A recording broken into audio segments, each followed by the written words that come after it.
अस्सलाम वालेकुम स्टूडेंट्स। तो आज का जो हमारा टास्क है वो हमने एक एफएलपी सोल्व करना है किप्स एकेडमी का। किप्स एकेडमी का ये जो एफएलपी है ये एक 2026 सिलेबस के मुताबिक एफएलपी है।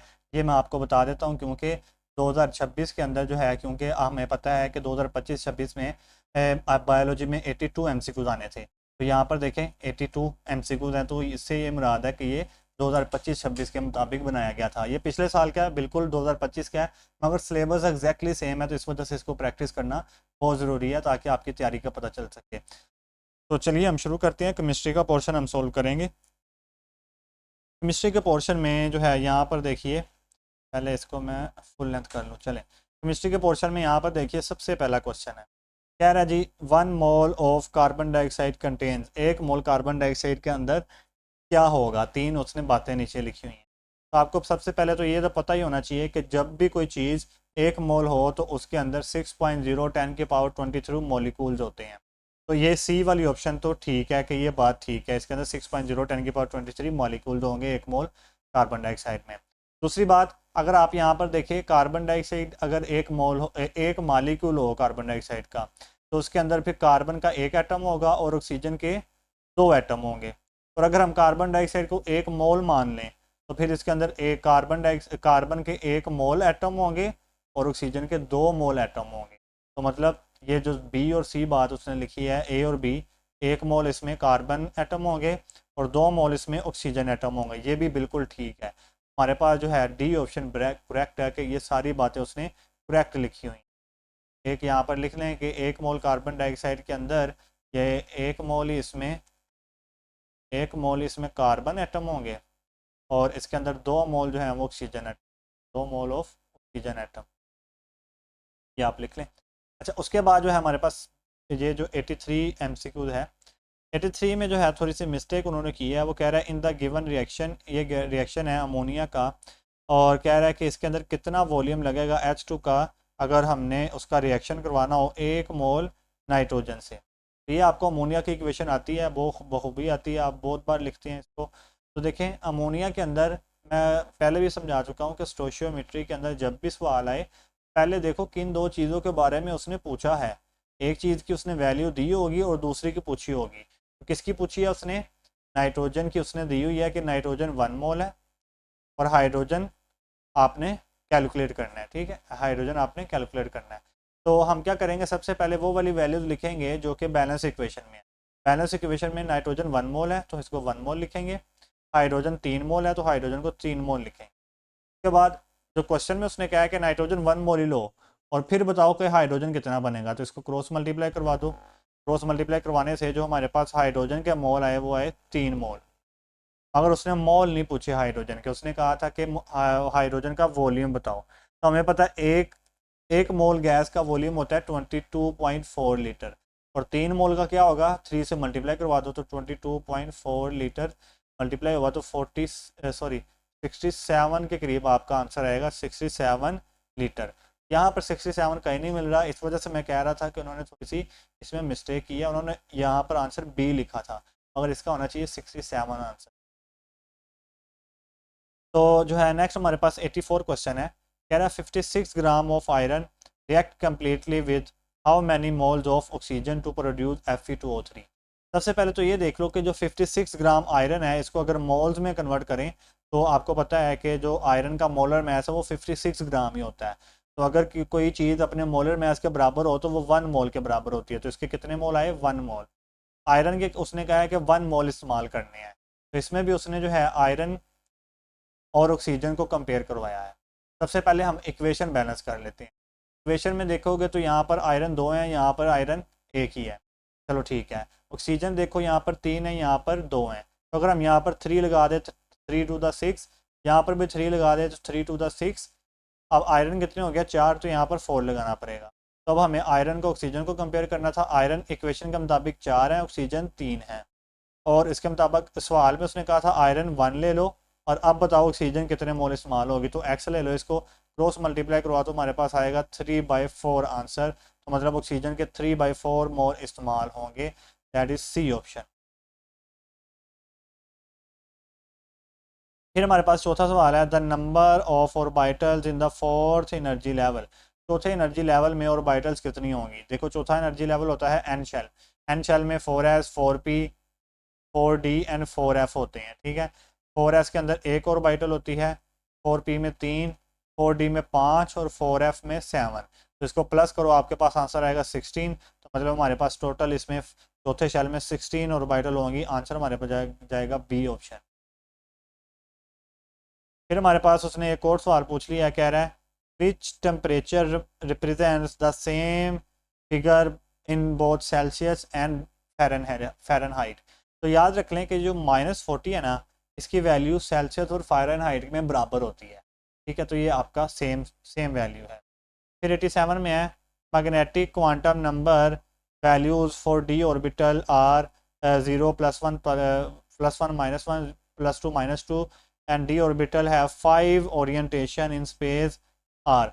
कह रहा है कि जो डी ऑर्बिटल्स हैं इनकी 5 ओरिएंटेशन होती है स्पेस में। क्या ये डी ऑर्बिटल आपस में आइडेंटिकल होते हैं, नॉन आइडेंटिकल होते हैं, या बाई लोब्ड होते हैं, या कॉम्प्लिकेटेड होते हैं। तो बच्चों आपको पता है कि जो डी लोब्ड हैं ये कभी भी आपस में आइडेंटिकल नहीं होते। आइडेंटिकल से मुराद ये देखो, ये चार जो डी ऑर्बिटल हैं, ये चार डी ऑर्बिटल ये 4 लोब से बने हुए हैं। कितने लोब से बने हुए हैं? 4 लोब से। ये 4 लोब और डी ऑर्बिटल। और जबकि ये एक डी जेड जो है ये 2 लोब ऑर्बिटल है। तो ये कभी भी आपस में आइडेंटिकल नहीं होते। और ना ही आप इनको कह सकते हो कि जो डी ऑर्बिटल हैं ये बाई लोब है। बाई लोब से मुराद इसमें 2 लोब होंगे, इसमें तो 4 हैं और इसमें 2 हैं, तो बाई लोब भी नहीं हो सकता। कॉम्प्लिकेटेड तो एफ ऑर्बिटल होते हैं, नॉन आइडेंटिकल होंगे, ये आपस में नॉन आइडेंटिकल है जबकि आइडेंटिकल नहीं है। फिर जी हमारे पास ये वाला जो है एमसीक्यू तो आगे सोल्व कर लेते हैं। ये देखें मैंने कह रहा जी the boiling point of a liquid with dash with external pressure. एक लिक्विड का बॉइलिंग पॉइंट एक्सटर्नल प्रेशर से कैसे चेंज होता है। तो आपको पता होना चाहिए कि जो बॉइलिंग पॉइंट है ना, इसका डायरेक्ट रिलेशन है एक्सटर्नल प्रेशर से। क्या रिलेशन है? डायरेक्ट।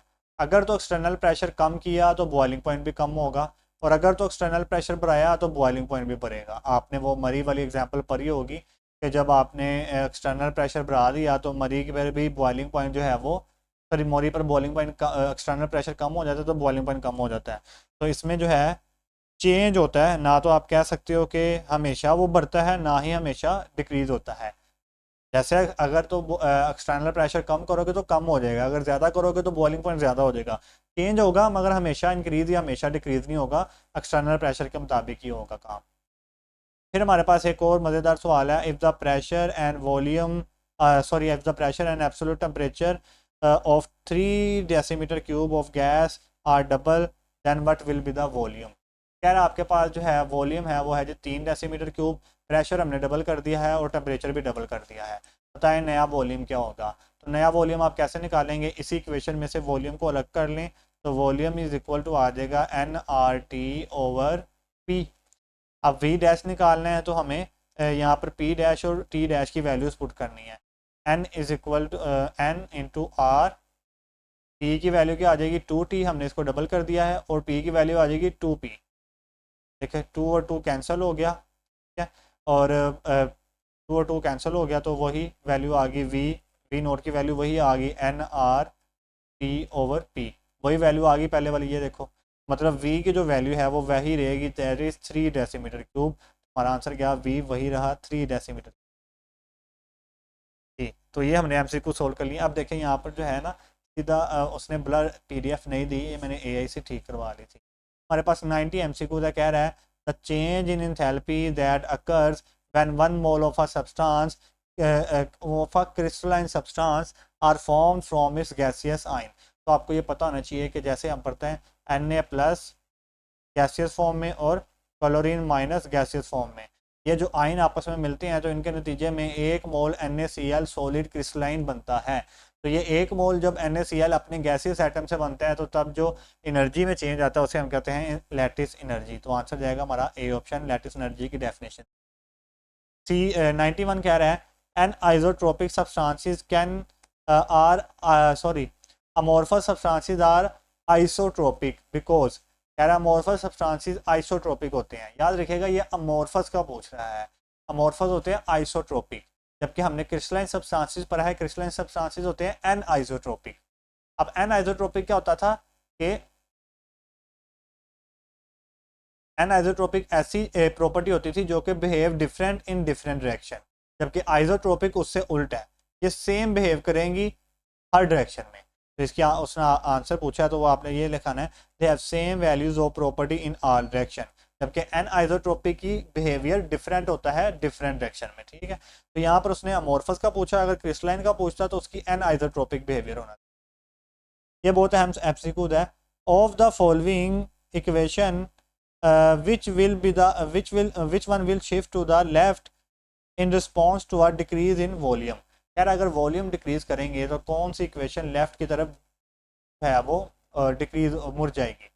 तो बच्चों ये इसके लिए आपको एक ट्रिक याद होनी चाहिए। ट्रिक ये है कि अगर आप प्रेशर ना किसी भी इक्वेशन में प्रेशर बढ़ाओ, प्रेशर के इंक्रीज करने से जो उस इक्वेशन उस रिवर्सिबल इक्वेशन का जो इक्विलिब्रियम है वो इस तरफ शिफ्ट हो जाता है जहाँ पर नंबर ऑफ मोल्स कम हो, और दूसरी तरफ अगर प्रेशर कम करो तो वो उस तरफ शिफ्ट हो जाता है जहाँ पर नंबर ऑफ मोल्स ज़्यादा हो। ठीक है, तो अगर आप ये कंडीशन दो याद रख लें तो आपको जो है ये वाला सवाल करने में बहुत आसानी होगी। अब उसने यहाँ पर वॉल्यूम का पूछा, प्रेशर का नहीं पूछा। वॉल्यूम क्या है, हम पढ़ के आते हैं पीछे के वॉल्यूम और प्रेशर इनवर्सली प्रोपोर्शनल है। अगर वॉल्यूम को वो क्या करने को कह रहा है, डिक्रीज करने को कह रहा है, तो अगर आप वॉल्यूम को डिक्रीज करने को कह रहा है तो आप उसको प्रेशर के सेंस में ले लो, प्रेशर को इंक्रीज करना है फिर।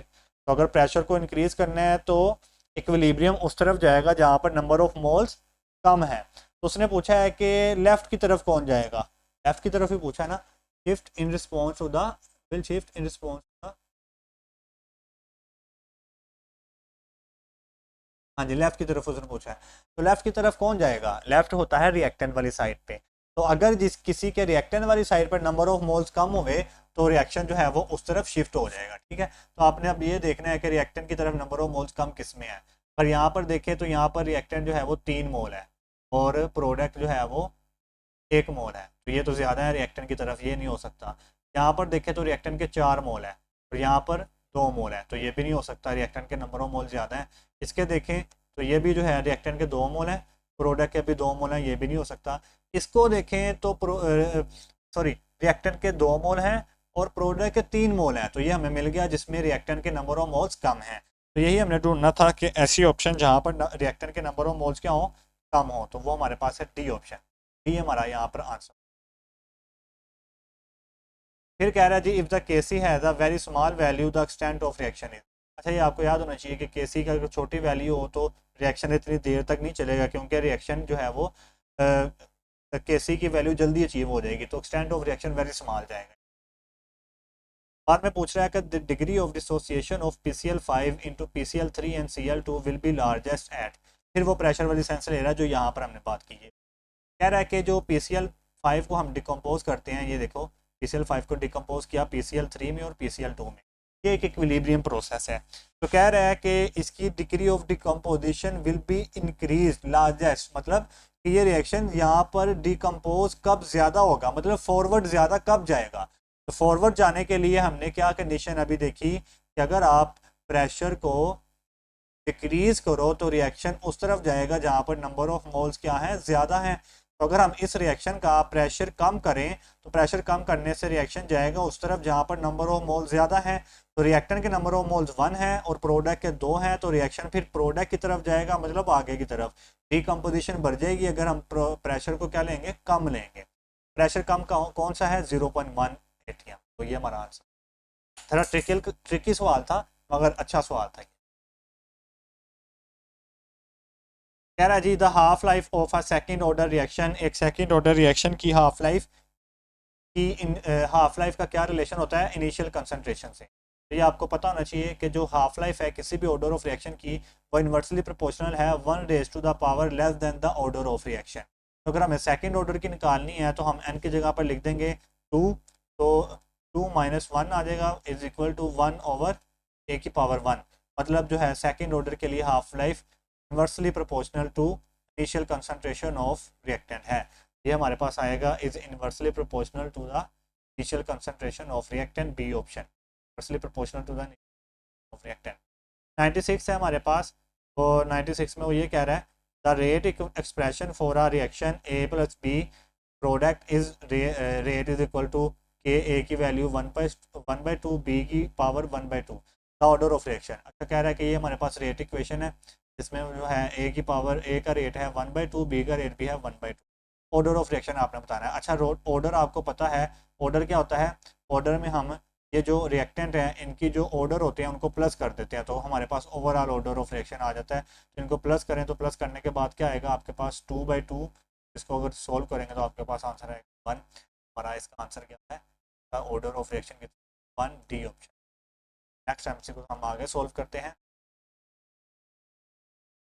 नेक्स्ट एमसीक्यू में वो कह रहा है the rate equation for sir ये तो हमने कर ये वाला कह रहे हैं 97 for the reaction N2+3H2O to NH3 the change in enthalpy is given by. Change in enthalpy का आप रिलेशन पढ़ते हैं delta H is equal to delta E P delta P V. अब आप ये भी पढ़ के आते हैं P V is equal to होता है एन आर टी के। अगर हम पी वी की जगह पर एन आर टी यहाँ पर पुट कर दें तो क्या रिलेशन बनेगा? Delta H is equal to delta E plus R T N R. अब यहाँ पर अगर देखें तो ये जो एन होता है ना यहाँ पर इसको एन आर टी यहाँ पर ये देखें जो एन होता है ना ये एन एन होता है number of moles of product. Product number of moles को रिएक्शन माइनस करना है number of moles of reactants. तो अगर हम इस इक्वेशन के लिए देखें तो प्रोडक्ट के नंबर ऑफ मोल्स है हमारे पास 2 और रिएक्टेंट के हैं 4। तो अगर हम 2 - 4 करें तो हमारे पास आंसर आएगा -2। तो अगर हम एन की जगह पर लिखेंगे -2 तो ये इक्वेशन बन जाएगी delta H is equal to delta E -2 RT। ये हमारे पास इस रिएक्शन के लिए एंथैल्पी की इक्वेशन होगी। आप इसको याद रख लें -2 RT कहाँ पर है A option -2 RT। Delta H is equal to delta E -2। 98 है which of the following enthalpy change always have a negative value. इसकी वैल्यू जो है हमेशा नेगेटिव होती है। ये डेल्टा एच ओ फॉर्मेशन ये पॉजिटिव भी हो सकती है और नेगेटिव भी हो सकती है, ये दोनों हो सकती हैं। कंबस्शन हमेशा नेगेटिव होती है तो यही उसने पूछा कि किसकी हमेशा नेगेटिव होगी, वो ये वाली है। सोल्यूशन की भी हमेशा नेगेटिव होगी। अब देखिए यहाँ पर भी दो दो आंसर जो है वो करेक्ट बनते हैं, वाला भी और कंबस्शन वाला। आप दोनों में से कोई एक चूज करेंगे और एटोमाइजेशन तो हमेशा पॉजिटिव में होती है एंड। फिर हमारे पास एक सवाल है the mole with the net dipole moment is के ऐसा मालिक्यूल जिसमें कोई नेट डाइपोल मोमेंट आए मतलब डाइपोल मोमेंट जीरो ना हो। यहाँ पर हमने डाइपोल मोमेंट जो है वो जीरो नहीं करना, वो वाली हमने सबसे पहले तो आप ये देख लो कि डाइपोल मोमेंट जीरो किसका होता है। तो यहाँ पर देखें तो डाइपोल मोमेंट जो है वो जीरो उनका होता है जिनके पास सिमेट्रिकल ज्योमेट्री हो और उनके ऊपर कोई लोन पेयर ना हो। अगर हम एक और बात इसमें ऐड कर दें तो अगर तो सिमेट्रिकल ज्योमेट्री हो, कोई लोन पेयर ना हो और उनके जो साइड एटम है वो सेम हो, साइड एटम्स सेम हो तो उनकी जो है डाइपोल मोमेंट जीरो होता है। और अगर इनमें से कोई भी ऑप्शन नहीं करेक्ट है जैसा कि नॉन जीरो किनका होता है जिनके ऊपर कोई लोन पेयर ना हो और या फिर उनके ऊपर साइड एटम डिफरेंट हो। ठीक है, तो अगर हम यहाँ पर देखें CCl4 इसमें साइड एटम क्या है? चारों ही क्लोरीन है।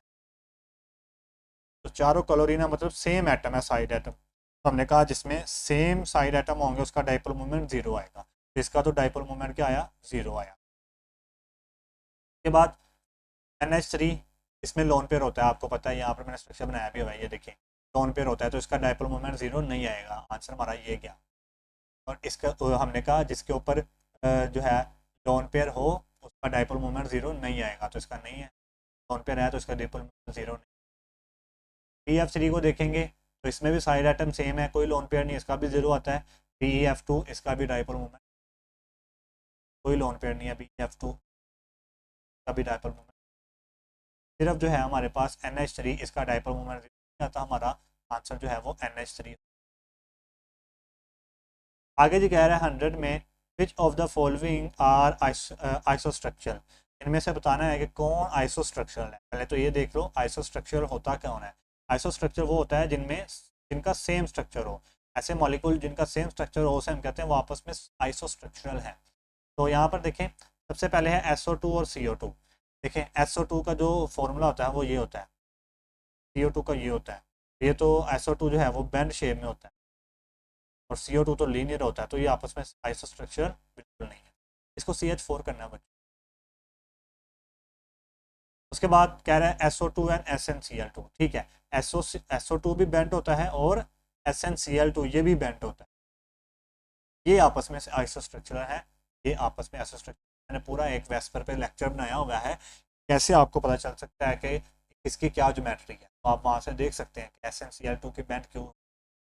BCl3 और CHCl3, देखें BCl3 ये है, CHCl3 ये है, इसकी ट्राइगोनल प्लेनर TB ज्योमेट्री है, ये टेट्राहेड्रल है।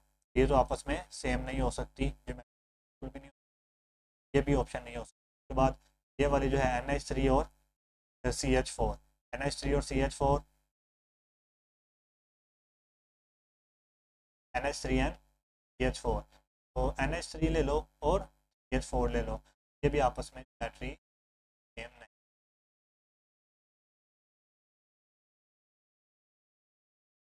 यहाँ पर CH4 अच्छा आना, ये टेट्राहेड्रल होती है CH4 की ज्योमेट्री, इसकी ट्राइगोनल पायरामिडल होती है, पायरामिडल, ये भी सेम नहीं। तो सेम जो है वो SO2 और SnC। एक बार यहाँ पर नोट करें, हमने क्या कहा, CCl4 की जो है वो जो डाइपोल मोमेंट है वो जीरो होता है, और CCl4 का स्ट्रक्चर ये होता है। अगर हम CCl4 की जगह पर ले लें CHCl3, मतलब एक H निकाल कर यहाँ पर एक Cl निकाल कर यहाँ पर H लगा दो, तो इसका फॉर्मूला क्या हो जाएगा, Cl3। कहता है क्लोरोफॉर्म, क्लोरोफॉर्म का डाइपोल मोमेंट जीरो होगा क्या, का डाइपोल मोमेंट जीरो नहीं होगा, क्यों? जब देखें यहाँ पर जो है साइड आइटम अब डिफरेंट हो गए हैं, एक हाइड्रोजन है, साइड आइटम 3 क्लोरीन है। जब साइड आइटम डिफरेंट हो तो उसका डाइपोल मोमेंट नहीं हो, ये आपने याद रखना है। ये हमारे पास MCQs हो गए, 102 MCQs यहाँ पर ही लिखा हुआ है। द पीरियोडिक टेबल के अंदर the trend of which property is different from the other, इसका ट्रेंड दूसरों से डिफरेंट होता है। तो अगर यहाँ पर देखें तो हमारे पास लिखा हुआ है इलेक्ट्रॉन अफिनिटी और आयनाइजेशन एनर्जी और इलेक्ट्रॉन नेगेटिविटी, इनका ट्रेंड हमेशा सेम होता है, इन तीनों का ट्रेंड सेम। ये जो है ग्रुप के अंदर जो है इंक्रीज करती हैं, सॉरी ग्रुप के अंदर डिक्रीज करती हैं, और पीरियड में इंक्रीज इनकी वैल्यू, पीरियड में इंक्रीज और ग्रुप में डिक्रीज होती है। और जबकि एटॉमिक रेडियस का ट्रेंड इनसे उल्टा है, तो हमारा आंसर ये जाएगा, उसने ये पूछा था इसका ट्रेंड दूसरों से अलग गया, तो एटॉमिक रेडियस का ट्रेंड दूसरों से अलग गया है, दी गई ऑप्शन आंसर जाएगा हमारे पास एटॉमिक रेडियस। आगे जी 103, the general electronic configuration of group 4 element is, 4 element कौन से होते हैं, ये वाले, कार्बन, सिलिकॉन, जर्मेनियम, तीन। और इसमें से अगर हम कार्बन की इलेक्ट्रॉनिक कॉन्फ़िगरेशन लिखें तो वो होती है 1s2, 2s2 and 2p। General electronic configuration सबकी यही होती है, सबके S में 2 इलेक्ट्रॉन आते हैं और P में 2 इलेक्ट्रॉन आते हैं। General electronic configuration NS2 and, ये हमारे पास ऑप्शन है NS, ये वाली। के बाद है जी हमारे पास 104 question, which of the following have the same number of unpair electron as in chromium, chromium में जितने अनपेयर इलेक्ट्रॉन होते हैं उतने ही किस में और हैं वो बताना है आप।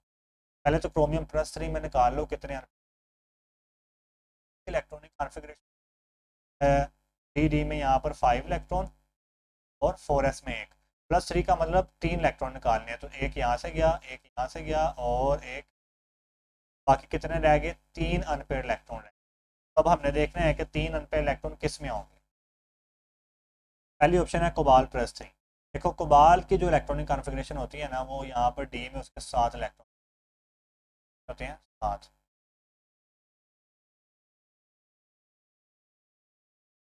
5, 7, और यहाँ पर 2 इलेक्ट्रॉन होते हैं। अगर हमने 3 इलेक्ट्रॉन निकालने हैं, 2 यहाँ से गए और एक यहाँ से गया, तो बाकी कितने रह गए, और 3, 6 इलेक्ट्रॉन अनपेयर रह गए, मगर ये हमारा आंसर नहीं है। उसके बाद देखिए आयरन को Fe+3, Fe+3 को देखें तो इसके ऊपर डी में 6 इलेक्ट्रॉन होते हैं, 1, 2, 4, 3, 4, 5, 6, 6 इलेक्ट्रॉन है Fe+3 में। +3 का मतलब 2 इलेक्ट्रॉन निकालने हैं, एक यहाँ से गया, 3 इलेक्ट्रॉन निकालने हैं, 2 यहाँ से गए, एक यहाँ से गया, तो टोटल हमारे पास इसमें 5 अनपेयर रह गए, 5 रह गए। उसके बाद अगर हम देखें तो कोबाल+2 में 6 आए थे, +2 में कितने आएंगे, +2 में आएंगे 7। टाइटेनियम+3, scandium titanium, scandium titanium,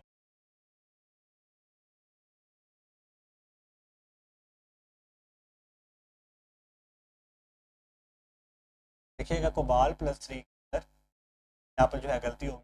कोबाल plus 3 में जो अनपेड इलेक्ट्रॉन रह जाएंगे वो कितने होंगे? फिर यहाँ पर रह जाएंगे 4। अनपेड कितने रह जाएंगे? और 5। बाल प्लस 2 में कितने रह जाएंगे? बाल प्लस 2 में अब एक यहाँ से निकालेंगे तो 3 रह जाएंगे, तो कहाँ से जाएगा? बाल प्लस, बाल प्लस दोबारा करके देखिए बाल प्लस 2 को यहाँ पर तो 3 इलेक्ट्रॉन आ गए ना, ये आपको पता चला। बाल प्लस 2 से मुराद के उसके 3D में होते हैं 7 इलेक्ट्रॉन। 7 इलेक्ट्रॉन, ये 2 4 6 सॉरी 6 एक ये और 4s में 2 होते हैं। अगर हमने यहाँ पर प्लस 2 मतलब बाल में से 2 इलेक्ट्रॉन निकालने, भी हम 2 इलेक्ट्रॉन निकाले तो यहाँ से गए, बाकी कितने रह गए? 3 अनपेड रह गए। फिर 3 अनपेड इलेक्ट्रॉन आएंगे कोबाल के अंदर, प्लस 2 के अंदर। ये तो पेड है, इसको तो गिनना ही नहीं, अनपेड पूछा है।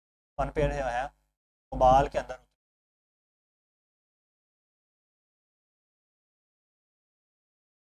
Which transition element form 3D series have the higher lowest binding energy? Lowest boiling energy होती है जिंक की, या इसके ऊपर फिर आती है, आपने मार्क करना है सबसे कम बाइंडिंग। फिर है जी IUPAC name of vinyl bromide. ये विनाइल ब्रोमाइड आपके सामने बनी हुई है। विनाइल ब्रोमाइड का IUPAC नेम लिखना है, तो अगर आप देखें तो ये एक अल्कीन है जिसके एंड पर आएगा ENE, और इसके अंदर जो ब्रोमीन लगा हुआ है वो पहले कार्बन पे नाम होगा 1, वो कार्बन की वजह से नाम आएगा ETH, 1 ब्रोमो। इसका नाम क्या होगा? 1 bromo. That is A option में है 1 ब्रोमो।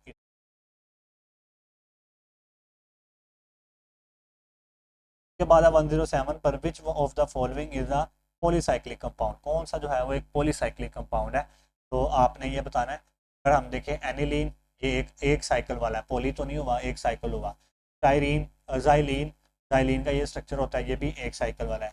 टायरीन का स्ट्रक्चर ये होता है, ये भी एक साइकिल वाला है। नेफ्थालीन का स्ट्रक्चर ये होता है जो कि पॉलीसाइक्लिक है, ये एक पॉलीसाइक्लिक कंपाउंड है। आंसर जाएगा पॉलीसाइक्लिक कंपाउंड है। और आ गया। फिर हमारे पास है number of tertiary carbon in all isomers of butane. Butane के सारे आइसोमर बनाओ और बताओ उसमें टर्शरी कार्बन कितने। ब्यूटेन के 2 ही आइसोमर होते हैं, एन बुटेन और आइसोबुटेन।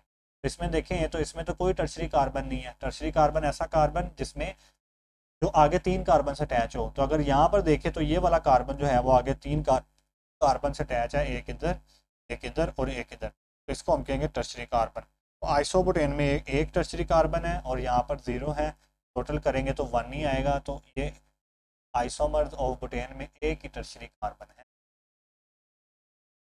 अच्छा कह रहा है जी ethyl benzene is produced by the reaction of benzene with dash in the presence of AlCl3। देखो ये बेंजीन है, अगर अगर आप ये ध्यान से देखो तो AlCl3 जो है वो क्रिडल क्राफ्ट अल्काइलेशन में इस्तेमाल होता है, अल्काइलेशन या एसाइलेशन। हमने यहाँ पर जो है अभी हमने यहाँ पर क्या इस्तेमाल किया है? हमने इथाइल ग्रुप ऐड करना है। इथाइल में अल्काइलेशन होगी, इसके अंदर हम इथाइल क्लोराइड को यूज़ करेंगे ताकि इथाइल बेंजीन इस्तेमाल करेंगे। Ethyl chloride. फिर हमारे पास the group which makes benzene ring more reactive towards nucleophile.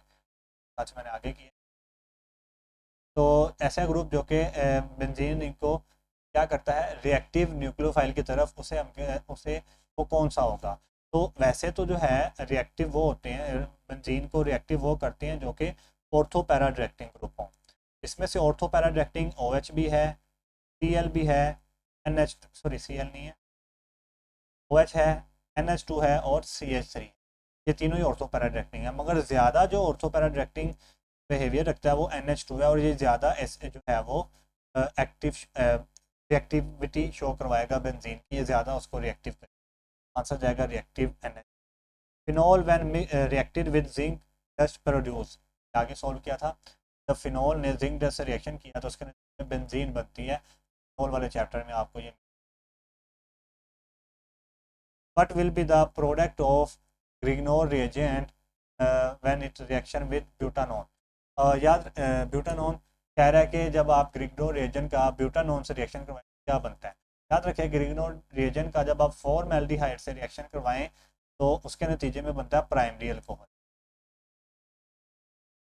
और जब आप ग्रिग्नोन रिएजेंट का एथानल से मतलब ज़्यादा कार्बन वाले पहले फॉर्मल्डिहाइड से करवाया प्राइमरी अल्कोहल, एथानल से करवाएंगे सेकेंडरी अल्कोहल बनेगा। और अगर आप टर्शरी अल्कोहल बनाना चाहते हैं तो आपको किसी कीटोन से रिएक्शन करवाना पड़ेगा, के नतीजे में टर्शियल अल्कोहल बनेंगे। यहाँ पर जो उसने हमें बताया है कि जो ब्यूटानॉन ये क्या है, ये एक कीटोन है। कीटोन है तो इसके नतीजे में ये क्या बनाएगा, एक टर्शरी अल्कोहल बनाएगा। हमारा आंसर यहाँ पर जाएगा, ये एक टर्शरी अल्कोहल बनाएगा हमारे पास आगे कह रहा है a reagent use for the unsaturation test in alkene. Alkene के अंदर अनसैचुरेशन टेस्ट करना हो तो उसके लिए दो रिएजेंट है, एक तो बोरोमीन पीसीएल फॉर्म में और एक अल्कलाइन KMnO। बोरोमीन जो है वो ब्रोंज से कलरलेस हो जाता है और अल्कलाइन जो KMnO4 है वो पिंक से कलरलेस हो जाता है। हमारा यहाँ पर आंसर अनसैचुरेशन ब्रोमीन इन।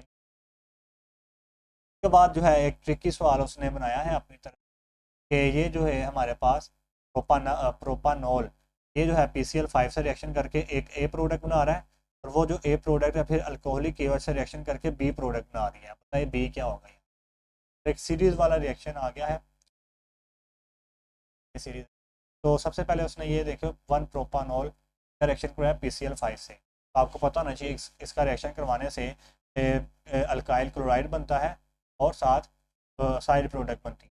ये जो प्रोपाइल क्लोराइड है, ये प्रोपाइल क्लोराइड नेक्स्ट स्टेप में उसने कहा है अल्कोहलिक KOH से रिएक्शन अल्कोहलिक KOH से रिएक्शन करेगा और इसके नतीजे में आपको पता है कि ये अल्कोहलिक KOH डिहाइड्रेटिंग एजेंट है, तो इसको डिहाइड्रेट कर देगा। डिहाइड्रेट के बाद इसमें 1 प्रोपीन मारा जाएगा, 1 प्रोपीन। SN2 जो मैकेनिज्म है is favoured by using, SN2 जो है वो किस तरह फेवर हो सकता है। SN2 सबसे पहले तो प्राइमरी अल्काइल हैलाइड से फेवर होगा, टर्शरी से नहीं, ये आंसर नहीं हो सकता। उसके बाद SN2 को जो है लेस स्टेरिक हिंड्रेंस चाहिए। क्यों? तो देखो SN2 के अंदर जो है ना न्यूक्लियोफाइल ने पीछे से टैग करना है, अगर पीछे से स्टेरिक हिंड्रेंस ज़्यादा हुई तो ये टैग नहीं कर पाएगा ना, उधर से टैग करना है जो कि हैलोजन से उल्ट साइड है, हैलोजन से उल्ट साइड पीछे वाली है, तो इसको less steric hindrance, less steric hindrance जो है वो इसको फेवर करेगी, ये हमारा आंसर जाएगा। पोलर सॉल्वेंट नहीं चाहिए, SN1 में चाहिए होता है, और वीक पोलर न्यूक्लियोफाइल भी SN1 में चाहिए होता है। SN2 में तो स्ट्रॉन्ग न्यूक्लियोफाइल चाहिए होता है, स्ट्रॉन्ग न्यूक्लियोफाइल चाहिए होता है, वीक नहीं चाहिए होगा, ये SN1। जी मेरे ख्याल से कुछ लास्ट वाली रह गए हैं हमारे पास। कह रहा है जी the compound CH3CH10O on oxidation yields a ketone. एक कंपाउंड है ये वाला, उसने ऑक्सीडेशन करके एक कीटोन बना दिया है। तो आपको ये पता ही होना चाहिए कि जो अल्कोहल्स हैं वही कीटोन बनाती हैं। कह रहा है कीटोन का फॉर्मूला ये है, जो पेरेंट कंपाउंड था ये वाला, इसका क्या नाम होगा। तो अब आपको ये तो बिल्कुल ही फिंगर टिप पे होना चाहिए कि जो अल्कोहल्स हैं उनमें प्राइमरी अल्कोहल ऑक्सीडेशन करके एल्डिहाइड बनाती है, सेकेंडरी अल्कोहल ऑक्सीडेशन करके कीटोन बनाती है। कीटोन जो है वो यहाँ पर, हाँ, तो सेकेंडरी अल्कोहल जो है वो कीटोन बनाती हैं, तो हमें यहाँ पर सेकेंडरी अल्कोहल ही ढूंढनी है क्योंकि यहाँ पर क्या क्या बना है, कीटोन ही बना है। तो कीटोन बनता है मतलब हमें सेकेंडरी अल्कोहल ही ढूंढनी है। इनमें से सेकेंडरी अल्कोहल कौन होगी, 1 ब्यूटानॉल तो प्राइमरी होगी, 2 मिथोक्सी प्रोपेन ये तो अल्कोहल ही नहीं है, 2 ब्यूटानॉल जो है वो सेकेंडरी अल्कोहल है। हमारा आंसर ये जाएगा, ये जो है प्राइमरी अल्कोहल है, इसको 2 ब्यूटानॉल यहाँ पर आना। Cannizzaro reaction take place through the transfer of, Cannizzaro reaction जो है वो किसके ट्रांसफर से बनता है। तो आपको जो है पता होना चाहिए कैनिज़ारो का मैकेनिज्म, अगर आपने पढ़ा है तो उसमें हाइड्राइड आयन जो है वो ट्रांसफर होता है। आपने इसको मार्क कर लें, हाइड्राइड आयन, और वैसे भी मैकेनिज्म ज़रूर पढ़ा करें, क्वेश्चन आप समझ लेते हैं, मैकेनिज्म नहीं पढ़ते तो उसको ज़रूर पढ़ा करें।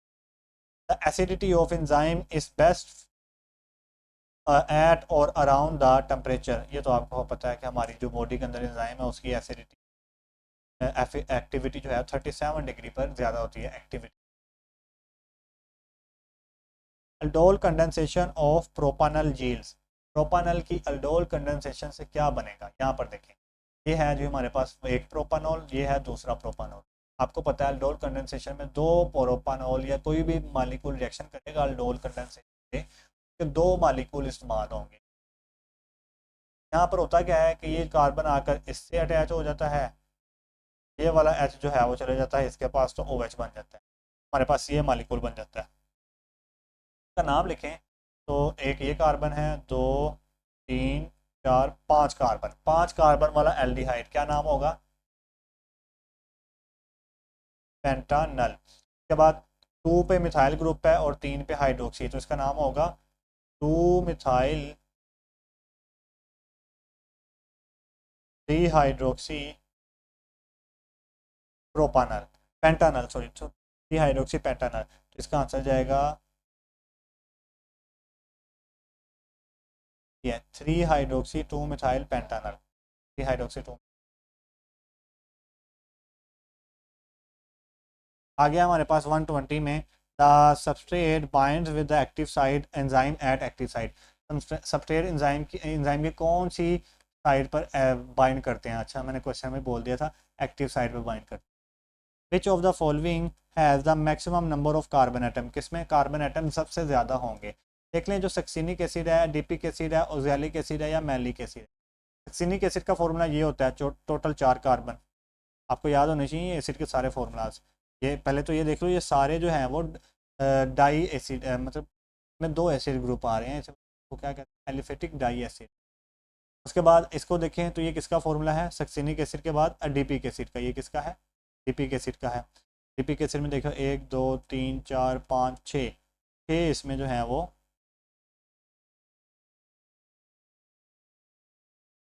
ये वाला डीपिक एसिड का था बच्चों, ये वाला, ये जिसमें 4 कार्बन है ये डीपिक एसिड है।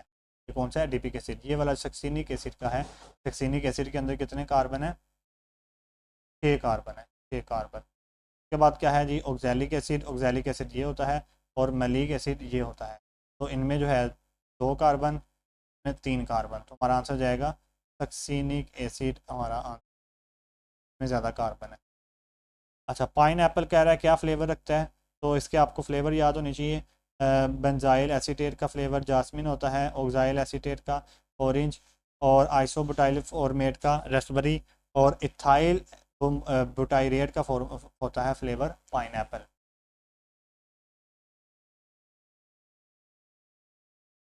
नेक्स्ट हमारे पास फिर है जी, which of the following statement best describe why molecules with the chiral center exhibits optical isomerism.